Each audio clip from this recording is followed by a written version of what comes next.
candid conversations, unfiltered opinions, and humor with Abeg's podcast. Hello, everybody. Welcome again. Today, I have the pleasure of having with me Mr. John Dwyer. So I've come to know this gentleman, and he's the best thing since sliced bread. Right, John? Oh, look, that's it. I don't know how I'm going to live up to this intro, but yeah, please keep going. So John is actually an expert in direct response marketing. And direct response marketing is something that he's going to explain to us, and we're eagerly waiting.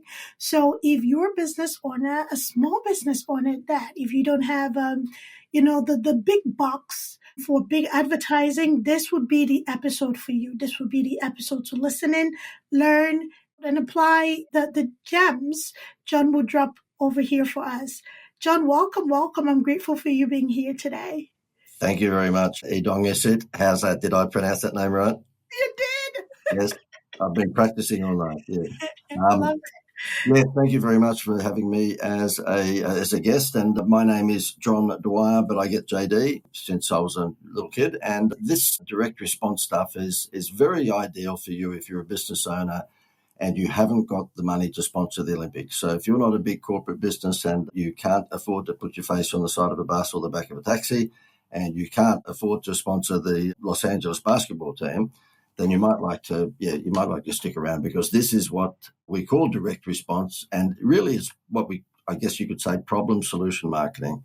And a lot of it comes from the infomercials that you may have seen on morning TV over the years, but a classier version than that. And infomercials cop a bad rap because, they run for 3 minutes and they sell you the George Foreman barbecue.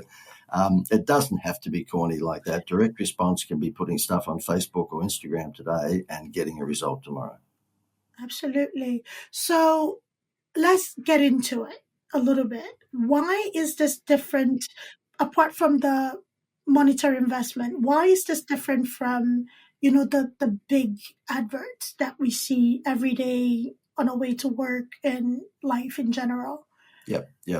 I guess even before social media could deliver instant massive followings, there is a big difference, because you would come on television or radio back in the day, and you would run something like an infomercial where it might be all jokes aside, the weight loss program, or it might be the get rid of wrinkles cream, or it might be the George Foreman barbecue.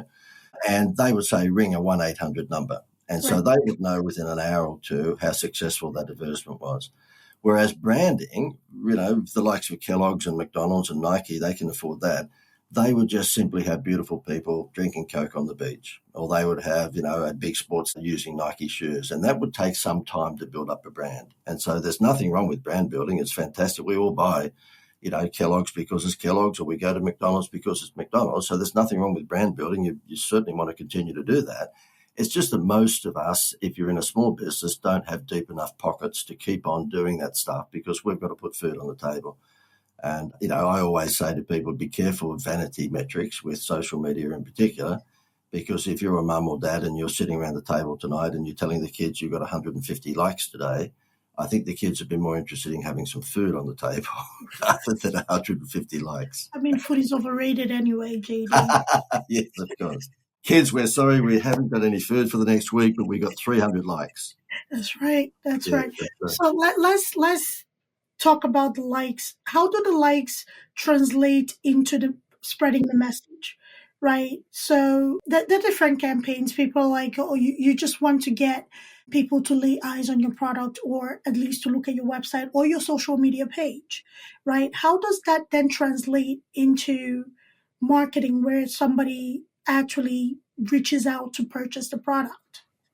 Yeah, look, I've got 6 millennial kids, as I was mentioning to you before we pressed the record button, and one of them is 27 and he's into videography, and so he has his own video business, and he travels the world actually, taking photographs and doing videos. And as it turns out, he was around our place for a family do over the last few days, and he said to me, "Oh, I've got some incredible number. It was 300 or 400,000 followers, on Instagram." And I said to him, "Good, do you have their name and their contact details? Because otherwise that tends to fall into the vanity metrics. If I had 300 or 400,000 followers, I'm telling you, I would know their blood group. Okay, I would do everything I possibly can." to get that information. And he said, well, what do I do? I said, well, look, it's great because, the social media platforms will give you demographics. They'll break that up, 18 to 30, 30 to 45 and so forth. So at least you know the age group. But what you want to do is give away something for free. We call in the business an opt-in to make sure that you get as many of those as you possibly can, giving you their details. Because once you've got their details, that's when you can hear the sound of the cash register. You can offer them things to buy. And I'm not saying you can't offer them things to buy right now. It's just that you don't have specific names and contact details whereby you can really, really measure that, and you can annoy them until they buy or die. And I know, in the age group that he's in, 27 years of age, he's very conscious of not annoying people. And I say, look, don't annoy them. Just keep on giving them great value. Keep on giving them. It's what Gary Vaynerchuk calls, jab, jab, jab, jab, jab, punch. So in other words, you give, and then you sell, or then you ask, whatever you want to say. Right. So in the vein of not being annoying, because there is overload, right? There's a way a company can either market their product or, send outreaches after contact form is filled out. So is there a point to pull back, or you just go full throttle until something sticks? Yeah, once your open rate starts to drop, then you realise that you're annoying them. And and I know, excuse me, with emails these days, if you get 20% open rate, then you are a hero, because email really has, it's not what it used to be. It's because there were so many people that bashed their lists. That's just the way it is. I always, people say to me, how long should a video be if you're doing marketing online? And I said, well, the conventional wisdom would be 2 to 4 minutes, but if it was Robin Williams or Jim Carrey, it could be an hour. So as long as something's interesting, then people will stick around and watch it. And my view is exactly the same when it comes to, communicating with people about your products or services.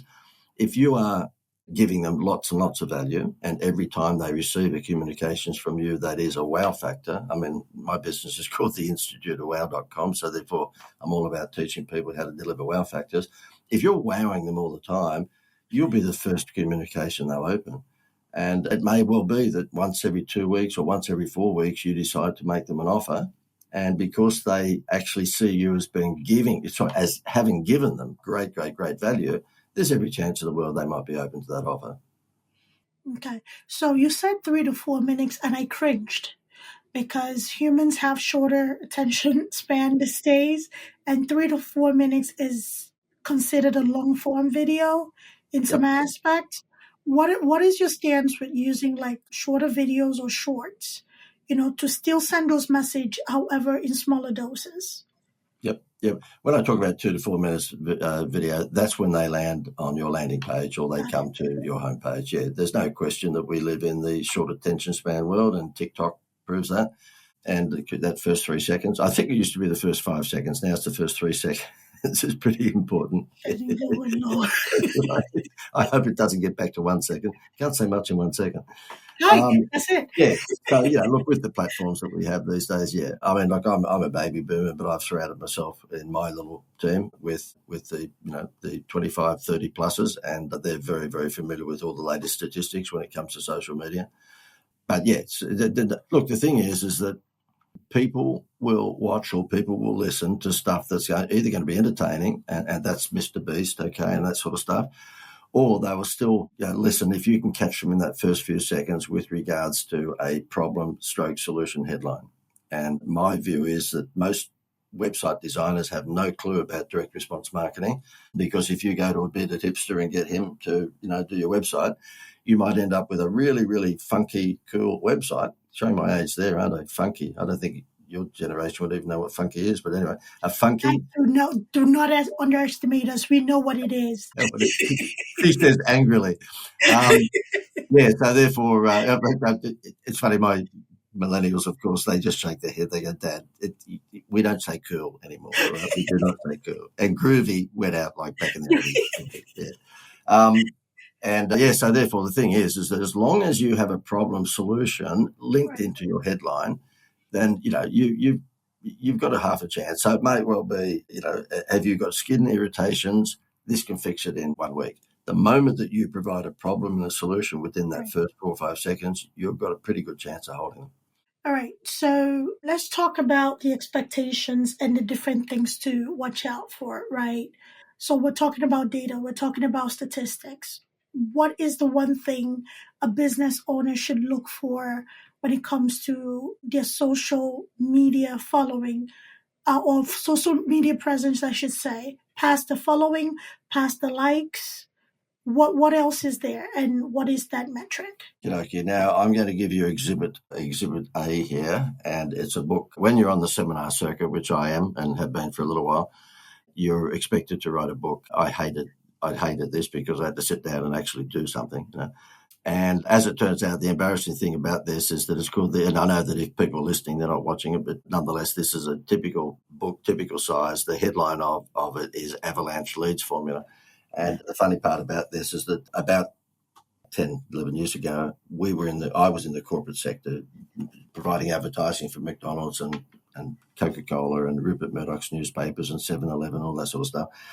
And I said to my wife, look, we're not getting any younger. Why don't we swap across to the small business sector and provide this, sort of intellectual property that we had to them? And she told me I was an idiot. And she said that quite often and said, stick to your knitting. Because the big guys, they don't mind paying 10 or 20 or 30. I had one client pay me $35,000 a month. And so therefore, she said, just stick to that.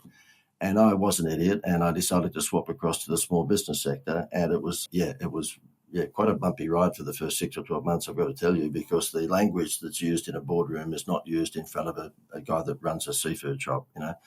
And so I had to really understand that, small businesses don't have the time to implement. They don't have the time to go to that many Anthony Robbins seminars for motivation. And so therefore they are really, really good technicians, but they're absolutely hopeless at marketing. When they went to become a doctor or a dentist, they did their 3 or 4 or 5 years. Not once did anyone teach them how to get patients when they came out and opened up their dental surgery. Mm-hmm. And I know that the other half of your career is involved in the medical industry, but I bet you that when you did all of your, college education, did they ever teach you how to get a client? Absolutely not. Never.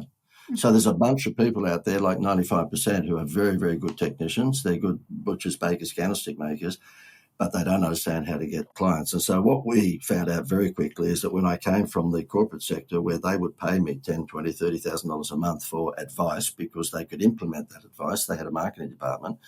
When I swapped across and stood on a stage in front of 50 or 100, 200 people that were business owners, I would say, look, you can do this on Facebook, you can do that, you can do that.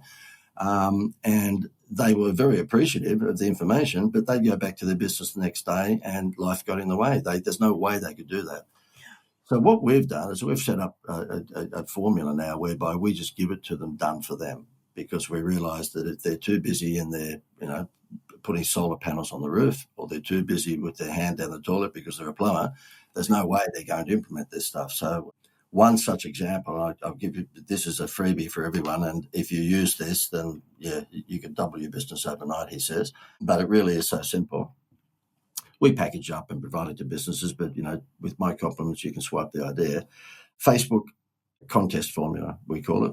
I've come from a contest background, so I did all the big scratch bingos for Rupert Murdoch's newspapers around Australia and worldwide. And what would happen there is that people would get a scratch bingo card and they'd have to buy the paper each day to get the numbers to scratch out. In the digital world that we live in these days, it doesn't exist, but back in the day, that sold a lot of newspapers, I can tell you. Mm-hmm. And that was called an artificial wow factor, because if Elvis was not found or World War III didn't happen, then they still needed to sell newspapers to satisfy the advertisers. And so the artificial way of selling newspapers was to give people a bingo card, and then you had to buy the paper to get your bingo numbers each day, right? Mm-hmm. Well, coming from that background of doing the monopoly-style promotions for McDonald's and all that sort of stuff, I thought to myself, how do I use the contest formula to actually help smaller businesses? And what we do now is that we encourage businesses to just simply give away their product or service via Facebook or Instagram, whatever platform you're on, but let's just say Facebook. And what happens is that if your product or your service is the prize, then let's just say you get 1,000 people enter to win your invisible braces. This happened last week, by the way. We had a client come on board who's a dentist, and he wants to sell Invisalign braces, which is invisible braces for your teeth. Right. He got 942 entries in the first week on Facebook, gave one away. These things are worth $5,000, but cost him about, half that. They went away, but he had 900 plus people who just glowed in the dark. They put their hand up and said, my kids' teeth are crooked. You don't enter a contest to win invisible braces unless you've got crooked teeth or your children have got crooked teeth. So he doesn't have a lead. He's got a red hot lead and he's got 900 of them. And he can't get to them all. So we have an AI robot ringing them now and offering them the opportunity. Look, you didn't win, but we have this special deal for you this week whereby you can get the invisible braces for a special price, blah, blah, blah, blah, blah. And we do that now for all sorts of businesses, and it attracts bees to the honeypot like you wouldn't believe. And these bees are red hot leads. They're not just leads, they're red hot because they've just said, I want your product or service. Okay, so that is on a B2C end, right? Does this apply for a business selling a product or software to a B2B, has a B2B model? Yep, absolutely. I do it myself. So I will say, I was lucky enough a few years back to convince Jerry Seinfeld, the TV star, Wow. to be spokesman for one of my clients, okay? And so it was a bank down under, and I had come up with a concept for them. And where this story is leading is that I use him as an attention grabber for when I do all of these sorts of things. So you don't get to work with Jerry Seinfeld too often, so therefore I milk the crap out of it, of course. And what it was a bank down under called the Greater Building Society, and I had created a formula for them that instead of taking on the Wells Fargo banks in Australia, which they would never win because they're a challenger brand, they're never going to beat the Wells Fargo Bank in Australia, and yet they were trying to. They were stupidly on television and social media saying, get a home loan from us for 6.2%. Well, the Wells Fargo Bank will be 6.1% within 10 minutes. If you're up against a 40-ton gorilla, you're not going to win on price. Okay, that'd be like a little corner store opposite Costco thinking they're going to beat Costco on price. It's not going to happen. Right. So those people need therapy. And so what we do is that we say to them, look, swap your price discount for a wow factor. Because if the little shop across the road from Costco said, look, for every $100 you spend with me, I will give you a movie voucher, okay, Costco would have 6 months worth of committee meetings to work out how to beat that. However, and don't take my mathematics seriously there, so you're not going to spend $100 and spend $1,000 to get a movie out, right? And so that's what we did. I said to this bank, well, why don't we do this? I was doing some infomercials on television for a travel company, a discount travel company. I said, why don't we do this? Why don't we get vacations from them? And we come on television and social media and we say, look, get a home loan from the Greater Building Society or swap it from the Wells Fargo Bank and we'll give you a free vacation. And that's what we did. We stopped the honeymoon rate because most banks do that. They say to you, if you're getting a home loan, well, first year, we'll give you 1% off. And then, of course, they get you in on that, and then it goes up a year later. Right. So we stopped that, and we just gave that to the travel company, so it was cost neutral. And we just came on television and social media, and we said, get a home loan, get a free vacation. They took billions and billions and billions of extra dollars in home loans within the first few years. And this idiot who you're talking to didn't charge on a performance basis. I charged a consultancy fee. I'm an idiot. If I charged a percentage of the increase in home loans, I would have bought Hawaii. I wouldn't have gone there. And so about 3 or 4 years in, I got Jerry Seinfeld to do their ads. And so therefore I'd fly backwards and forwards to New York and Jerry would stand outside a mocked up bank of this particular bank because it was pretty expensive to bring him to Australia. And so therefore I'd fly from Australia to New York. We'd spent 3 years putting all this stuff together. And when you put Seinfeld against a wow factor offer already, then of course it took it to the stratosphere. So what I do if I am looking for more business at any time, I will run a Facebook ad, and that Facebook ad will show a picture of me with Jerry talking to me or video, whatever it might be, because obviously I've got 4 million photos. You don't get the opportunity too often. I told the photographer, you see me talking to Seinfeld, you take 4 million photos, right? So my giveaway will be, would you like the guy who Jerry Seinfeld trusted his advertising to?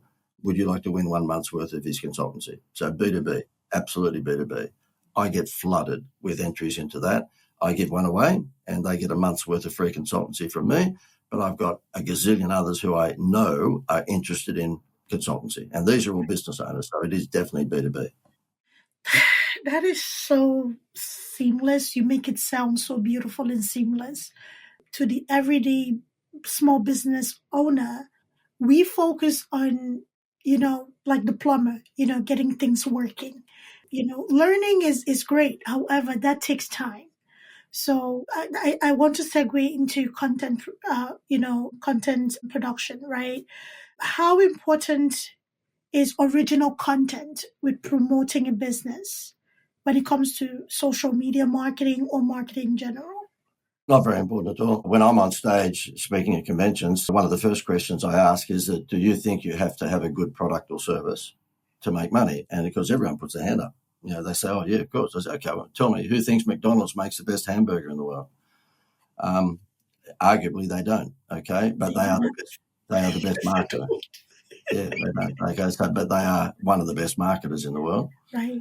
The butcher, a classic, a little country town that we lived in for a while with the Von Trapp family, all of these kids of ours. And I grew up in Sydney, which is a big city. And once we got married and we started to have children, we moved to a country town, which was 2.5 hours out of Sydney. And because of the fast pace of my marketing career, it was just nice to have the kids growing up in a little country town, which was nice, And I'd see them every year or so. I'm joking. I was home every night. Yeah, and so therefore there was 2 butchers in Everybody town. meet JD. Yes, exactly. Yeah. Was he serious? It's funny, when I'm doing the seminars, I will have a gag and I'll say, oh, look, my wife is down the back of the room, and I said, it's our wedding anniversary today, which is BS, of course. It's my wedding anniversary. And she rolls her eyes because she's heard the gag. And, of course, everyone claps and goes, oh, good on you, JD, wedding anniversary. I said, yes, we've been happily married for 30 years. And, of course, they'd all clap. I say, yeah, been married for 36 years, happily married for 30 of them. So anyway, there were 2 butcher shops in town. And because I was sort of not earning my income from town, I was earning my income from, big cities like Sydney and Melbourne and places like that. I didn't get to know a lot of people, whereas Gail, my wife, did, because she was in the school tuck shop committee and all that sort of. So I joined a cricket team just so that I could get to meet the guys in town. And as it turned out, when I joined that cricket team, I found that, typical country town, one guy owned the butcher shop, another guy owned the furniture shop, and another guy was a farmer and so forth. And this guy that owned the butcher shop, his name was Daryl. And he said, JD, you're pretty good at this marketing stuff, aren't you? I said, oh, well, yeah, some think that. And he said, look, I've got a butcher shop in town. I said, look, I know that. And he said, but the guy across the road is really cutting me on prices all the time. And he said, there's 2 butcher shops in town. You wouldn't believe it. They were absolutely opposite each other. And he said, how do I fix it? You got any of that wow factor shit? And I said, oh, yeah, let me just normally carry a wow factor crap with me. Yeah. So I said to him, look, it's an easy fix. He said, what's that? I just have a sausage sizzle outside your shop every day, particularly when mums are bringing kids home from school because they're getting sausages or steak for the dinner, right? And he said, I thought you'd come up with something better than that. I said, well, so did I, but that's all I've got, all right? Get over it. So anyway, he got one of his staff to dress up in the chef's hat and the whole white gear, and he had a sausage sizzle outside his shop from 2:30 through to 4:30 every afternoon, which was when mum's picking up the kids. And the other shop across the road closed its doors to keep the air conditioning in. And what I convinced him to do was to get one of those special air conditioners that blow the air down when you walk into the thing, so you didn't have to close your door. So he invested something like $2,000 in the air conditioning and invested, bugger all in putting out a sausage sizzle. It was a trestle table dressed up and, barbecue. He doubled his turnover within a month, and the other butcher shop across the road, I don't feel good about this, but the other butcher shop across the road eventually closed its doors in 6 months. So it's all about that wow factor. You've got to create that. You don't have to have the best product in town. I'm not saying that you shouldn't. We all know Disneyland is better than Universal Studios, so it's good to have the best product, right? But by the same token, you don't have to have the best product, and you don't have to have dreamt it up. It's the best known will beat the best. That was a lot of knowledge. So where do you stand, based on your expertise of this communication that, consumers want to see the face behind the brand. Consumers want to see you front and center or talking about the product. Well, where do you stand on that opinion? Look, if you want to be the brand and you're pretty good at TikTok and Facebook and Instagram and all of that, then, I can't blame you. I mean, we live in the vanity world these days, and, everybody has seen that the pendulum has swung from the big businesses across to the smaller businesses, particularly those who are building a brand based on their face and what they say. We've never lived through this ever before. However, what comes with that, of course, is an expectation that you're going to be available 24/7. In my instance, okay, because of my cheeky, sarcastic humour, I can jump on stage and get attention pretty quickly. But if I was to sell me, then I would cap my income.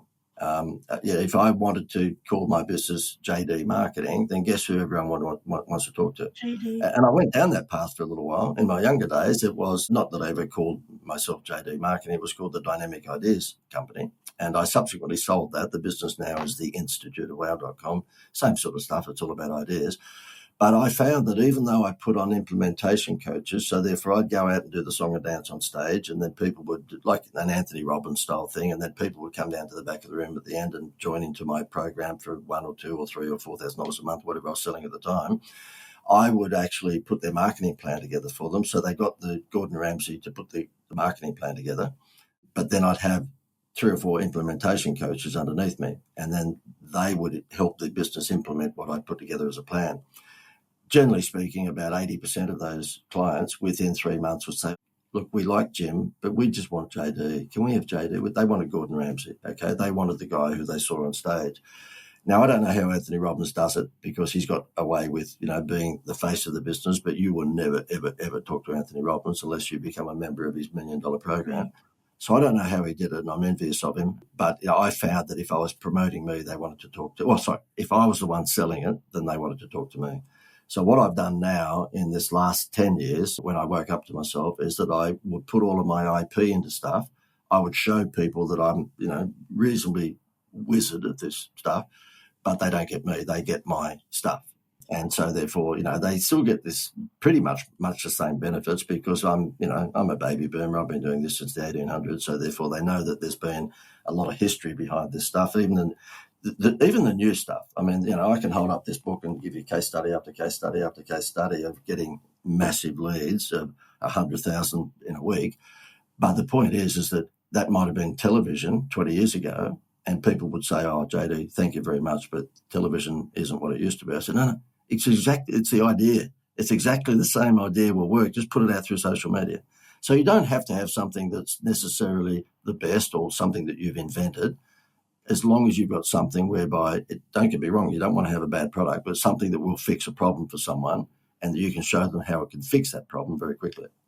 Beautiful to know.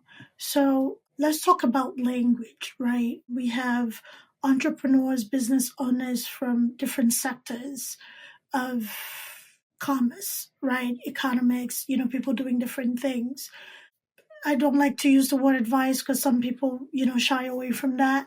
What would your input be for a business owner who's trying to learn the world of advertising and putting their businesses there? You and I talked about it right before we jumped on, understanding KPI, understanding ROI, all of those things. What do they mean and how are they important to a business when it comes to advertising and getting the messaging out there on fix what problem they're fixing for the general society?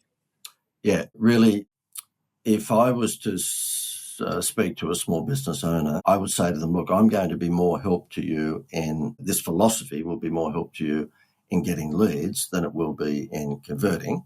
Because if you're a small business owner and you cannot convert, go and get a job. Seriously, you shouldn't be in business if you cannot convert your product or service. So, for example, we have a product which is this, and I know listeners won't be seeing what I'm holding here at the moment. This is a vacation voucher. It's a quarto size, and when you give this to someone, they will be able to go to Las Vegas, New York, Orlando, San Diego, Grand Canyon for free. Okay, so they will be able to have it. When I say go to, they can have free accommodation at any one of these places for 3 to 7 nights. And essentially how it came about what we call it an adult Happy Meal toy. Okay, so when I did the Seinfeld campaign, which was a dozen years ago, it's pretty hard to keep that a secret when Jerry Seinfeld's jumping on TV saying, get a home loan, get a free vacation, right? And so after that, I, just before COVID, was contacted by a travel company that said to me, look, you seem to have half a clue when it comes to marketing vacations. We are a vacations company. We get access to unsold hotel rooms around America and around the world. Would you like to join forces and promote this and then pay us a royalty? And I said, yeah, absolutely, because I knew how hot, vacations were. So what we do now is that we give these vouchers to businesses for $50, okay? They're valued at up to $1,000. So if you stay in New York for 3 nights, you're not going to get much change out of $1,000, I can tell you. And likewise with, San Diego and Orlando and all sorts of places, and also throughout Europe as well.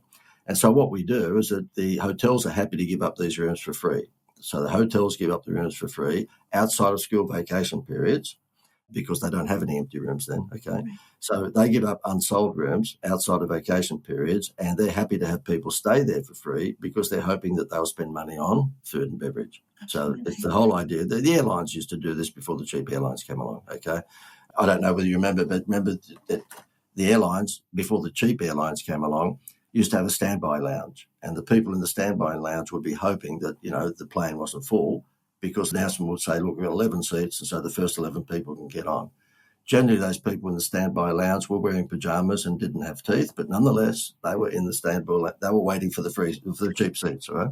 So this is very similar. Yes, lost half your listeners. God, that guy's not funny at all. So what happens is that we bundle these up. We give these to businesses for $50, and then what they do is they say, come and buy my refrigerator, right? No price discount. Come and buy my refrigerator, and you get a free vacation. So it's exactly what I did with Jerry Seinfeld Down Under. We've got businesses doubling and tripling their turnover within a month, just purely and simply because of, guess what? Taking their eyes off the price and giving them a Happy Meal toy. That's all this is. So the thing is that when you say, look, what's the advice in terms of, how you would close people? I say, look, use, I guess, McDonald's Happy Meal toy philosophy mainly to get leads, but sometimes you can use it as a conversion. McDonald's use it as both. So they say, listen, come in and buy a Happy Meal. So they obviously have influenced the children to have pester power with mummy and daddy. Mummy and daddy, I want to go to McDonald's. And then they use it as a conversion tool because once the child is in the McDonald's restaurant or in the drive-thru, they're screaming for the Happy Meal. They're never going to eat the hamburger. We know that. I am a great example of that with 6 kids, and you come from a family of 7 children. I'm sure you're very used to the fact that you're not going to eat that. It's all about the Disney toy, right? And so therefore, we had a car dealership only 2 weeks ago come to me and he said, listen, I'd love to do that vacation thing. We call it holidays down under, but I'd love to do that vacation thing. And what I'll do is get them to actually buy a car and I'll give them a free vacation. I said, you're on drugs. I mean, you are insane. Nobody's going to spend $50,000, $60,000, $70,000 to get a 3-night vacation, right? Mm-hmm. And he goes, well, but that's how it works. I said, no, it doesn't. It works like that if they're going to buy a refrigerator. It works like that if they're going to buy a solar package for $3,000 or $4,000. But if you've got a $60,000 or $70,000 car, nobody's going to buy the car for a 3-night free vacation. But what they will do is take a test drive. And he went, what? I said, well, out of 10 test drives, how many cars do you normally close? And he said, between 2 and 3. I said, okay. Well, if I give these to you for $50 and it's an adult Happy Meal toy, and you give 10 of these away, that means you've given me $500 and you've just sold between 2 and 3 cars at $50,000, $60,000, $70,000 a time. He went, gotcha.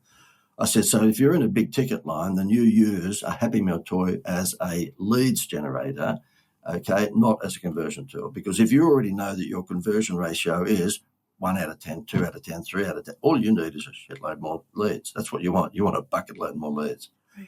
And I think that's important because, if you're in a business and you're selling a big ticket line, whether it's your advice or whether it happens to be a product, and you know that your close rate is 20% or 30%, just get more leads.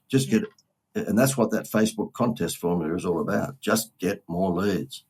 So the example you gave was from a business that was already established. So they know, okay, this amount of test drives will lead to this amount of car sale. What can a business owner who's just starting out do?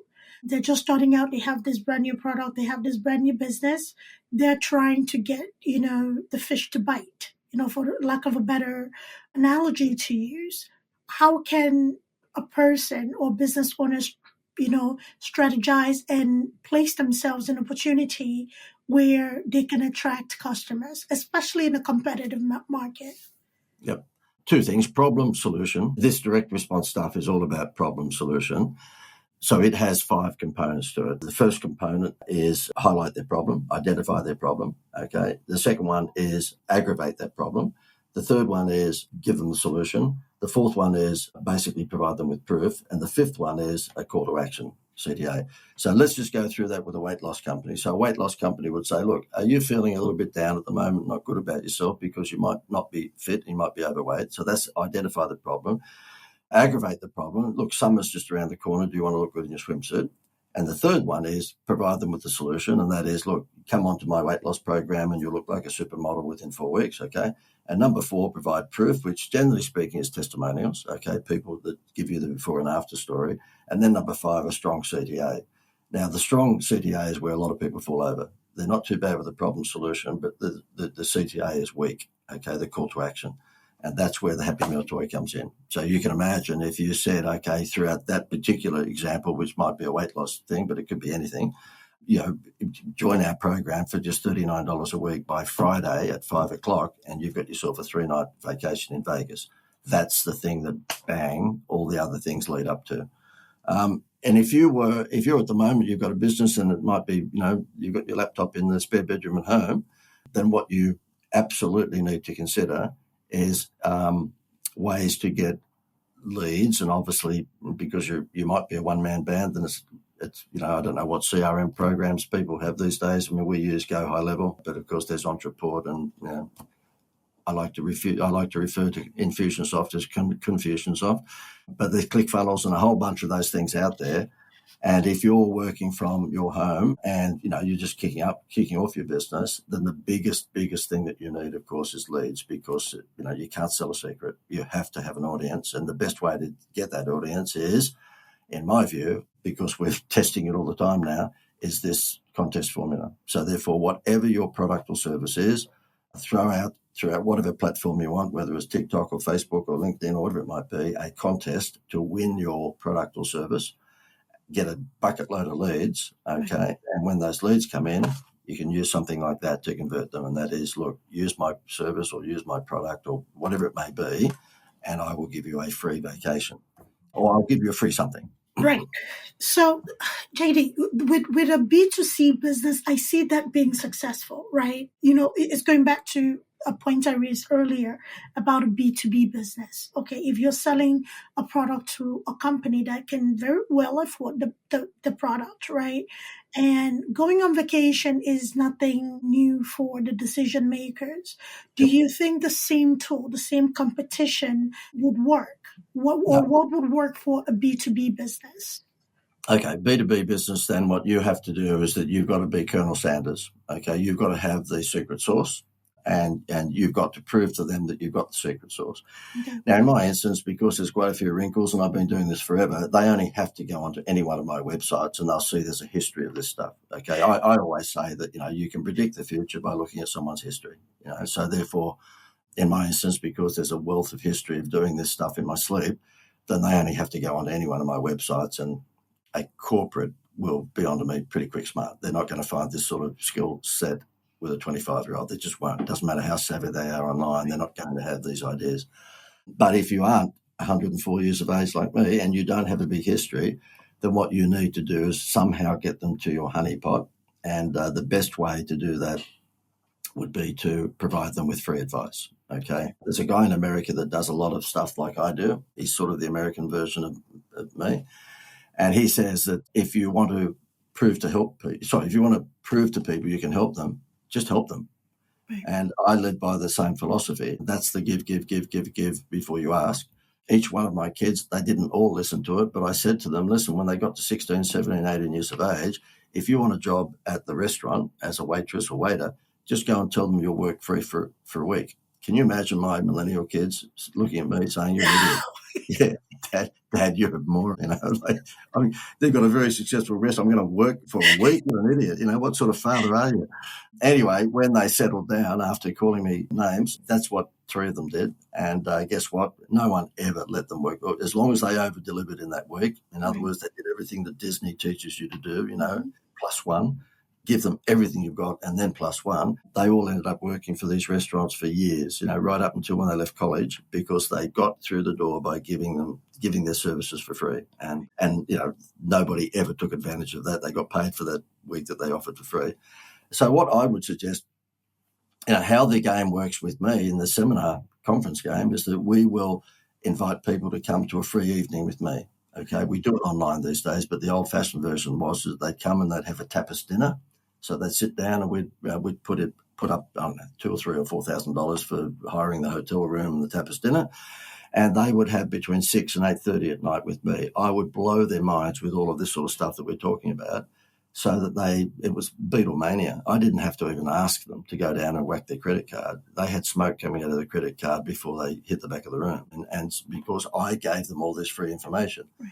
And much better than if I gave them a book. You know that if you hand out this book, there's going to be down 10% of them will read the book. My book, I haven't even read it. Seriously, I was doing a webinar about 6 months ago, and a guy comes on and he goes, "Oh, JD," in the chat box, "JD, I have to say thank you. Chapter 5 of your book, really changed my whole business life." And in bed that night, Gail, my wife, said, "What are you doing?" And I said, "I'm reading a book. Chapter 5 is not bad." So what I would suggest, and you may even fall into this category with your other business, and that is that you would invite people to come to your webinar, of course. It's not necessarily on stage. And you want it to be that way because obviously you can reach a global audience just like you are now. And you would say that you're going to reveal the secret behind Bloomp, whatever that might be. Right. And that means that anyone who falls into your target audience that's interested in whatever that product or service is has just been given an invitation to pop along for free. Now, what I'm saying is not new. I mean, it's out there. Anyone who's in the information marketing game, which I'm in, you're actually marketing information. That's what we do. Right. I'll give you a classic example. There was a real estate lady here in Australia, and she had a list of 15,000 real estate agents, and she teaches them how to make more money out of selling real estate, right?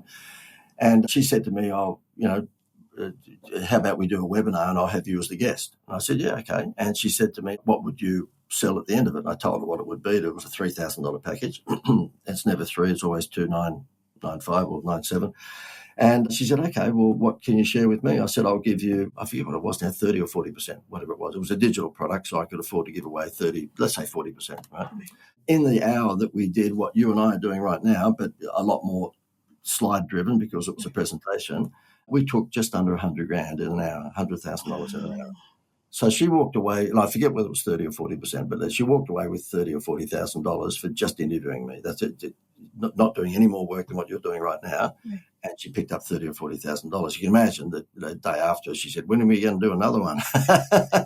I said, "Be careful. You can't bash the list too quickly."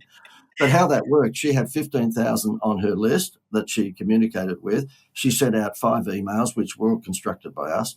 When they got those emails, those people were told, "Look, we're going to show you how you can lift your real estate business because I've got this expert marketing, blah, blah, blah, and he's going to teach you A, B, C, D." So therefore, when the email went out that had links to the registration page, when they clicked that link, they went through a landing page, which all about me, me and my history and what we can do with, with your real estate business and Seinfeld and all the other stuff. Out of the 15,000, we had 160 registrations. And out of that 160, we had 96 people turn up. So that's a pretty good turn-up rate because when you do webinars, normally your turn-up rate is 30%. Right. We had like 60% turn-up, which is incredible. And 100 grand in 1 hour. Now, that doesn't happen every day of the week. That audience was very hungry. And so I'm not proposing that this happens every single time. But if you're B2B, the webinar path is the way to go. Okay, great. Thank you for the information. So I know I asked earlier and you brought it up again. So you talked about call to action and you called it CTA, right? I know what that means because I've had to basically drench myself in the marketing lingo, right? For somebody who may not be familiar and they get overwhelmed with this. What should a business owner do, especially in either interviewing a marketing agency or person to help them with marketing or advertising, or generally to understand what a business needs to grow? So, the KPIs, the CTAs, the ROIs, all of these acronyms are an explanation of, terms of what is needed to grow a business. So you made a great example. A dentist is not taught how to get clients, right? I was not taught how to get clients. I was taught how to treat the clients the hospital already acquired. So what should a business owner do in ways of educating themselves as well as to what, all these numbers and these metrics mean? Yeah, look, I know that. I mean, I hate acronyms. I really do, and I say that as a joke when I'm speaking on stage or on a webinar. But I really do hate. I don't even know what KFC stands for God's sake. So I'm joking. I know that one. And why people go down the path of acronyms, I'll never ever know. And it's the millennial generation, of course, that just loves them because they want to confuse us baby boomers. So yeah, your generation has a lot to answer for when it comes to acronyms. I wouldn't worry too much about. I mean, look, the acronym that counts most for me these days is CPL, and that's the cost per lead. Whether that happens to be through newspapers or Facebook or LinkedIn or Instagram, it doesn't matter where it comes from. Right. The cost per lead. So, for example, with that product there, we're B2B, so we don't sell these. Our contract with the travel company means we can't sell the vacation vouchers to consumers because the hotels are happy to give up these rooms as long as it's under the radar. The last thing the hotel wants in Orlando is for the general public to find out they just gave up some free rooms because they had lots of empty rooms, right? So and so therefore, really what we do is I will be on a webinar or be on an interview or something like this. And as you know, on a webinar, you always have to have a special deal because people are going on to that webinar expecting that it's going to be a special deal. So you've got to come up with that. I try and stay away as much as I possibly can from acronyms, but I have to say CPL is probably the cost per lead is the way to go. If I know that my conversion rate on webinars falls somewhere between 15 and 30%. Depends on lots of variables, of course. The demographics are very important. So I know that if I have 100 people on, I'm going to sell between 15 and 30 of them. So to me, it's the cost per lead, which is really the big thing. Right. In a webinar, the cost per lead is nothing because someone's introduced me to their audience. If I'm going to advertise on Facebook or LinkedIn, my cost per lead for this product might be something like $30 or $40.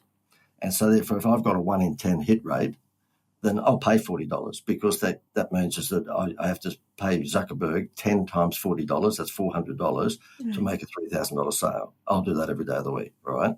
However, because Zuckerberg that doesn't play fair, that $40 can go to $100 the next week. Right. If all of a sudden my hit rate is still 1 in 10, but each one of my leads is $100, all of a sudden that's $1,000 to make a $3,000 sale. So really, the acronym that I would suggest anyone who's watching or listening to this needs to spend most time on is that CPL, cost per lead. Because if you know your conversion rate, and I know a lot of your listeners or viewers may still be in the phase of setting up their business, and it's very hard for me to tell them what to do because I don't know their product or service. Right. But if you've got an established product or service and you're launching it, then the biggest acronym that you need to worry about is cost per lead, because you've got to keep that cost per lead down, because in the beginning, you know as well as I do that your conversion rate is going to be low until you actually build up momentum. Are you a fan of pay-per-click? Yes, absolutely. I mean, look, at the end of the day, I would much rather an AdWords client than a Facebook client, because AdWords, they've gone searching for whatever your product or service is, so they're going to be a warmer prospect, whereas Facebook, as you know, is interruption marketing. Mm-hmm. I'd rather have someone who's gone looking for me than someone who I've just interrupted. Okay. Yeah. All right. Good information. So I told you before we started that I knew everything. Oh, goodness. Jaden! Everything. I got hung up on, it's so true when it comes to family and children. You have this knowledge of, advertising, marketing, acquiring clients. And here your son is reporting having all these people without implementing everything that you do every day for other people. Isn't that just great? It is. But the funny part is that how and it's convenient when you get older to use this particular saying, but you can't put an old head on young shoulders. He thinks that he's hit the jackpot because he's got 200,000 or 300,000 followers across whatever platform, and he will get it. He's not married and doesn't have a mortgage at the moment, so therefore he's footloose and fancy free, running around the world with his girlfriend. They're in Japan one week, in America the next, and so forth. But I have to say to you is that his bank balance is probably not flash because he's living the life, all right? And he still is finding it difficult to accept that following, I'm not going to say is useless because it's far from that, but that following is not going to pay the mortgage when he eventually gets married and wants to pay a house off, because it's vanity metrics. If you don't have the contact details of people so that you can contact them if and when you want to, Right. then that is really vanity metric. Because, look, a lot of those people who he counts as being in his database, they're 15-second views. I mean, he might have had a 3-minute video of the Vatican, and he shot it in a really TikTok-y funky way, and he thinks it's fantastic. But if you don't have their contact details, that's useless. I like how you said TikTok a funky way. TikTok. Now you're going to steal that now, and you're going to say to everyone, you know what? Yeah, I know you will. Don't worry about it. It's all yours. It's same with you. Completely utterly safe. I thought I'd come up with something pretty cool. It's yours to keep, James. It's mine to keep. It was yesterday, actually. He said to me, "Oh, Dad, that's so gnarly." I went, "What the hell is gnarly?" Yeah, seriously. Love it. So what was the big difference? There's a lot of differences. What was the biggest difference that kind of like smacked you in the face between the corporate world with all the money and the small business people? I guess really the ability to execute quickly, I know that's like but it is the inability of small businesses to turn on a dime. I give some of these ideas, well, not some, I give a bucket load of these ideas to small businesses, and I know that probably less than 5% will ever use it. Whereas if I give these ideas to someone in the corporate world, they're onto it straight away.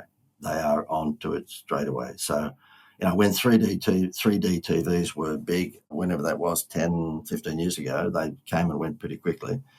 But I said to them at the time, why don't we I said to the banking client, why don't we up the ante and not only give them a free vacation, but we give them a free 3D TV. So you know how like when fads come out, whether it's a skateboard or whatever it might be, that fad is going to last for 6 months, right?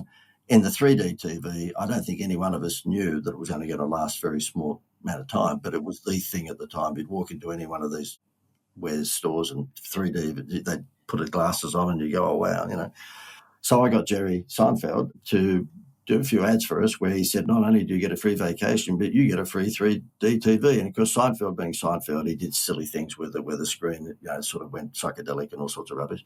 It doubled their home loans within a week. Doubled. And we're already talking, they were doing billions. I mean, not millions, but billions of dollars with that. And it doubled it with just one idea. And that's the great thing about corporates. They can turn on a dime and do it. But you know what? I was speaking at a restaurant convention about 3 months ago, and these are all small business owners. They own restaurants and cafes. And I said, guys, I'm going to give you an idea right now that I will guarantee. I don't guarantee too much because I don't know whether you're wearing an ankle bracelet. You might have just got out of jail. I don't know. But I will guarantee that this one will double your business within a month. And tell me who would like to know that. And, of course, they all put their hand up. And I said, but I'm also guaranteeing you that not one of you will use it. Not one of you will use this. This will take you 5 minutes to implement, but not one of you will use it. And one guy in the front row said, why? I said, because I've spoken at cafes and hospitality conventions before, and I've given it to people with proof, and you won't use it. Now, it was not the Facebook contest formula. It was as simple as this. I told them about a case study of a Melbourne restaurant that we have called the Lobster Cave. Very upmarket seafood restaurant. Mercedes and BMWs are parked outside, all right? Just like an appetizer is $50. Nobody leaves this restaurant for less than $204 average per couple, right? And he said to me, JD, I've got a 160-seat restaurant and we're full, Fridays and Saturdays and sometimes Sundays, but of course the rest of the week we're struggling. If you got any of that wow factor stuff, yeah, right. And I said, yeah, okay, well, what are you spending on advertising? He was spending just under $1 million on television and social media. So it was a reasonable sized business, right? And he was using a couple of celebrities on TV here in Australia. I said to him, well, how about you just get rid of all of that and we'll fix this real quickly. What we'll do is offer your waitresses and your waiters 50 cents for every name and contact detail that they get from people when they hand the check. So when she comes up to the table, the waitress would say, look, here's the check. And there'd be 4 people around the table. She would put not an app, okay, not a QR code, It was a little name and address entry form about the size of an ace of diamonds, about the size of a cigarette box, right? And it said, win dinner for 10 of your friends at the end of the month. Just give us your name, your email, and your phone number. Mostly interested in the phone number, of course, right? And he said to me, okay, we'll give it a shot. And of course, guess what? The waitresses were incentivized to stand at the table with a pen and wait for those 4 little entry forms to be filled in.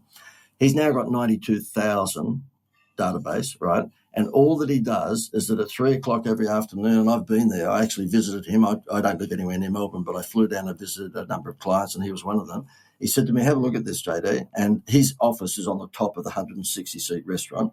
And he calls out his long-suffering secretary because he's a bit sarcastic like me, so I say long-suffering. And he says to her, Janice, could you show JD how his stupid idea works? And she says, yeah, okay. He said, look, use one of his text messages. That I give him about a dozen text messages. He said, let's go with number 4. She says, righto, number 4 is Chef Pierre would like to invite you and your wife tonight, or you and your husband tonight, to a lobster tail meal for 2 for $68. Now, guess what? When someone comes in for the lobster tail meal for $68, they don't leave less than $204, all right, because a bottle of water is $20. She walks away and sends that out to just a few hundred of his 92,000. She comes back in 10 minutes later. Oh, by the way, he asked her, how many seats have we got to fill? She said, we've only got 90 filled of 160 tonight. He said, well, you better send out the text message. She sends out the text message to say, special deal tonight, and it's only available for the next 10 minutes. She comes in 10 minutes later and says, we're all booked out. And she does that every afternoon at 2:30. He's the only restaurant in the world that's full 100% every single night of the year except Christmas, because he's not open on Christmas night. Never an empty seat. Can you imagine having a cafe or a restaurant and never having it? And all it is collecting data and then offering a special deal every afternoon to a percent. Now, because he's got 90,000, he didn't have 90,000 in the beginning, but this is 3 or 4 years later now. He's got 90,000, because people say to me, oh, don't they get annoyed? No one gets annoyed because they don't get that text message until another month or 2 down the track, because he's got that big a database. Wow. So why don't people implement this? Why were you guaranteeing that they wouldn't do it? Because I know that they suffer from a disease called dickheaditis. Okay. Pretty much. I know a lot of people with that disease. Yeah, it's worse than COVID, I'm telling you, because at least COVID went away. Dickheaditis does not go away. So they will still go to the Anthony Robbins seminars, and they'll go, they'll read half a book. They never read a full book. And then, they'll beat their chest over what a good business they've got. And you just know they won't implement. You just know they won't. And that's why now, I'm going to plug myself here, but that Facebook formula, we know they'll screw it up. So we've just created a $997 a month program where we do it for them. And they just go to fbcontestformula.com and it's all done for them. But the thing is I know those people who say, oh, look, we don't want to spend $997 a month. They go and do it yourself. And I can almost guarantee you are going to screw it up. So I'm so grateful for that plug. Thank you, everybody, for listening. So that little plug, John, just, nicely laid out. We will make sure that you have access to everything, John.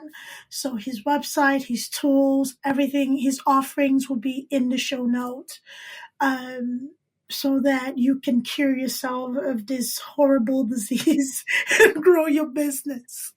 Still, John. You know what?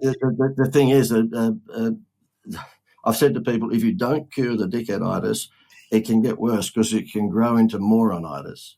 And that's terrible. Once you're a moron, you are always a moron. It gets worse. Okay. All right. So I think we all have maybe a symptom or two of this disease. It is important to learn from somebody that's done this a while. So, John, how long have you been doing this? Just in case. Sorry, did you want me to give? Yeah. Oh, look, I tell you, and look, this is a tip for everyone too. Look, it's promoting me, but I'll tell you what I've done. I've become a podcast slut. Okay, so therefore I do a million of these things. We're talking a lot of this stuff. Why? Is because I found that podcasts are much, much better lead generation than webinars. And the reason they are is because there's no slide deck. Okay, so you get to hear the real stuff from the real person. Right. Am I really cheeky and sarcastic? Yes, I am. Do I turn it up 10% when you're doing an interview? Of course you do, right? And so therefore you don't get to have that opportunity if it's a webinar because you've got to stick to your 68 slides. All right. And so what we've done is that we've found the best results I get from doing interviews on webinars is to practice what I preach, and that is to actually demonstrate to people you can help them by actually helping them. So we set up a web page, and every week I devote an hour to people coming onto that web page, and I'll answer any questions they've got, absolutely free of charge. And the reason I do that is because it's calamari outside the seafood shop. I'm giving them a taste test for what we've got, all right? And so if you wanted to have a chat with me, anybody, just go to, wait for this, getmorejd.com, as if you want to, getmorejd.com, and you can book in for next week's 1 hour Zoom call. So we generally have somewhere between 5 and 15 people on that call, which gives you a great opportunity to, ask one-on-one questions. And we find that is the best way to demonstrate to people what we can do for them. And on that call, there's no big pitch at all. It's basically that you ask whatever you want to ask, and I tell you what I think about it. And then if you want it to go any further, then, yep, you can do that. If you don't, then you just got free advice. So it's it's corny, but getmorejd.com. And the Facebook one, which, if you want any help with that, then that's fbcontestformula.com. Beautiful. Thank you so much. So I like the analogy of calamari in a seafood shop. I'll steal that one comfortably. So last question. So as we wrap up, so there's always an expectation people want to, ask questions about when investing in anything. When can they see a return on their investment? As when that ROI conversation comes in. So a person invests in having you come in, put your wow factor and outreaches, and selling a product. What is the expectation of seeing a return on that investment? Yeah, I mean, the expectation from small business owners is tomorrow. Okay, they want it fast. Wow. I've never had a client come into our environment and say, JD, I like what you've been saying. I would really like to grow my sales slowly. So if you could do that as slow as possible, right? No, they all want me to be David Copperfield, or they want our magic, if you like, to be David Copperfield. Yeah. And generally speaking, if they get out of the way, I mean, the reason the Facebook contest formula came about is I was doing a song and dance at one seminar, and the guy comes up at the end and he said to me, look, I've got a problem. What we normally do is at the end of the seminar, I say, look, we don't take on any, we like Disneyland, we have a height restriction. We don't take on any short people because they scare me. They're like carnies. Okay. So therefore all the short people in the room hate me. And then I said, we don't take on any women called Esme or Beryl, because have you ever met an interesting Esme or Beryl? No one. Esme's not an interesting person. So he comes up to me and he said, look, I've got a problem. He said, my wife's 5'2". I went, look, I have to take that to a committee meeting. I can't do anything about that. And he said, no, it gets worse. Her name's Esme. So after we went through the joking, right, he then said to me, look, I've got an aluminum fence business. How can you help me? So it's we say aluminium in Australia, but in America, aluminum fence. So it's basically the metal fences that you'd have in your backyard. And he showed me his ad, and it was just ridiculous. The ad was stupid. And I said, well, how about you get out of the way? And so he did, because he was blaming Facebook. It wasn't Facebook. He was the moron. And so we ran the ugliest back fence in Australia contest on Facebook, and we zeroed in on all of the suburbs that had 30-year-old homes, because obviously they'd have the wooden paling fence that was falling over at that time, right? So we actually just zeroed in on that, and we said, listen, win a complete $5,000 aluminum fence maker for your backyard. It's the ugliest back fence in Australia contest. Take a photo of your back fence, right? We even got them to work for us, and post that to our page, and you're in the chance to win. Guess what? He had 6 months worth of leads in 3 days. We had to turn the campaign off. So that's what they're after. They're after, I say they being small business owners, they're after quick results. Right. And you know what? Because we don't have any long lock-in periods, I mean, all these other coaches and consultants, they've got a 12-month lock-in period. So if you hate them after a month, you can't leave. We don't have any of that. If it's not working, then we just shake hands. That's it. They ride off into the distance. Why should you just wait from a distance? You don't have to come that close. That's right. True. Exactly. Isn't that good? Isn't that good? JD, this was great. This was a wonderful, wonderful conversation. Thank you for being yourself. I thoroughly enjoyed talking to you. So Thank you, everybody, for listening. Please engage. Let us know how you benefited from this conversation and if you'd like to hear more. He's happy to come back and be himself, and we absolutely love him for it. So, this show, Everything JD, will be in the show notes. Click in, follow, learn from his webinars, ask questions. Don't be scared to outsource. That's the one thing that I see small business owners, because we are so attached to our businesses and things that we grow from scratch, that we get so precious about letting other people touch it. You're not an expert, is okay. You can learn the process. However, like JD said, get out of the way and let somebody help you if they're willing to help you. So thank you, JD. Thank you, My everybody, pleasure. for listening. My pleasure, and certainly not wanting to have the last word. But can I just say this is one of my favourite sayings: is if you've got a sore tooth, go to a dentist. And really, that's I think a philosophy that is not necessarily used by a lot of people, because they think, I'll fix it, I'll do it myself. And I'm the worst handyman in the world. I am the opposite from MacGyver, and most of your audience won't know who I'm talking about. It was a TV show where the guy could fix everything.